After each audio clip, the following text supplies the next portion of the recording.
আমি হিমাদ্রি। আপনারা কেমন আছেন সবাই? হিমাদ্রির গল্প নতুন একটি ভিডিওতে আপনাদের সকলকেই স্বাগতম জানাই। আর সঙ্গে জানাই গুড ইভিনিং।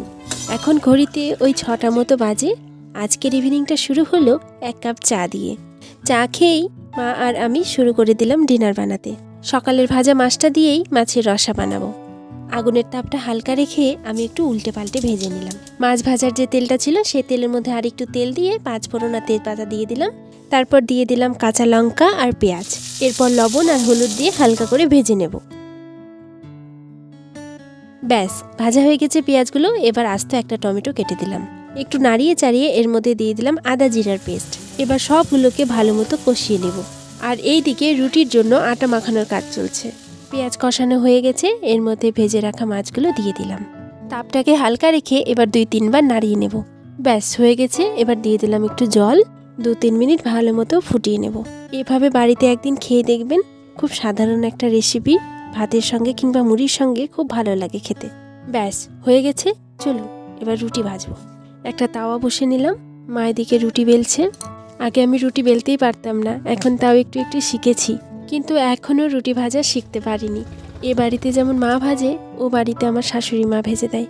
কোনো রকমে শুধু বেলতে শিখেছি, তবে সময়ের সাথে সাথে ওটাও শিখে যাব। দেখুন কি সুন্দর ফুলছে। আমি যদি বেলি তাহলে এতটা ভালো ফুলে না, কোনোটা তো ফুলেই না। আমার ওই বাড়িতে রুটির চলনটা একটু কম, না হলে হয়তো এতদিন শিখেই যেতাম।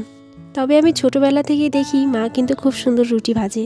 এ বাড়িতে আমার মা আর বাবা, আমার দাদা সবাই রুটি খুব পছন্দ করে। আমি রুটি খেতাম না, তবে আমিও শিখে গেছি। চলুন, হয়ে গেছি রুটি ভাজা। এবার বসি খেতে। একটু তাড়াহুড়া করছি, তার কারণ আমরা খেয়ে দিয়ে বাড়ি বেরোবো। মাছের রসা আর নিয়ে নিলাম আচার।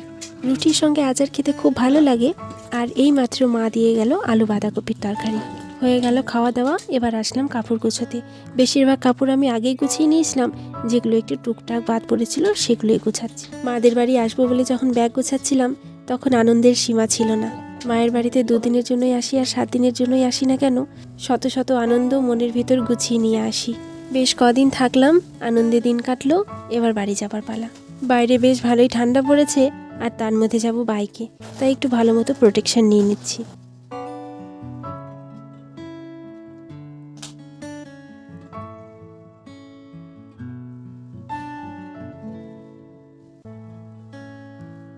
হয়ে গেছি রেডি। চলুন এবার বের হই। ব্যাগপত্র সবাই বাড়ি যাওয়ার জন্য রেডি। চলুন এবার বাবা মায়ের কাছ থেকে একটু বিদায় নিয়ে নিই। বাড়ি আসার সময় সবাইকে দেখতে পেলাম, শুধু দেখতে পেলাম না দাদাকে। আমরা যখন বের হচ্ছি তখন দাদা ছিল না। মন তো চাইছে না যাই, মনটা করছে যেন এক একটা দিন বা এক একটা ঘন্টা আরও থেকে যাই, কিন্তু যেতেই তো হবে। তাই মনটাকে অনেক করে বুঝিয়ে বেরিয়ে পড়লাম। মনে হচ্ছে যেন খুব তাড়াতাড়ি পেরিয়ে গেল এই কয়েকটা দিন। সবাইকে ভীষণ মিস করব। তোমরা সবাই খুব ভালো থেকো। টাটা।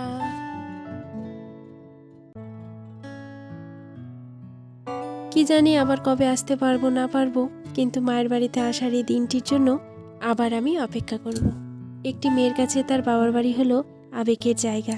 এসেছিলাম ব্যাগ ভর্তি আনন্দ নিয়ে, ফিরে যাচ্ছি ব্যাগ ভর্তি মন খারাপ নিয়ে। চলুন তাহলে একরাশ মন খারাপ নিয়ে আজকের ভিডিওটা এখানেই শেষ করছি। দেখা হবে পরবর্তী কোনো ভিডিওতে। ততদিনে সবাই ভালো থাকবেন, সুস্থ থাকবেন। আর আমার এই ভিডিওটি যদি ভালো লাগে তো অবশ্যই লাইক, কমেন্ট অ্যান্ড সাবস্ক্রাইব করে আমার পাশে থাকবেন। ধন্যবাদ।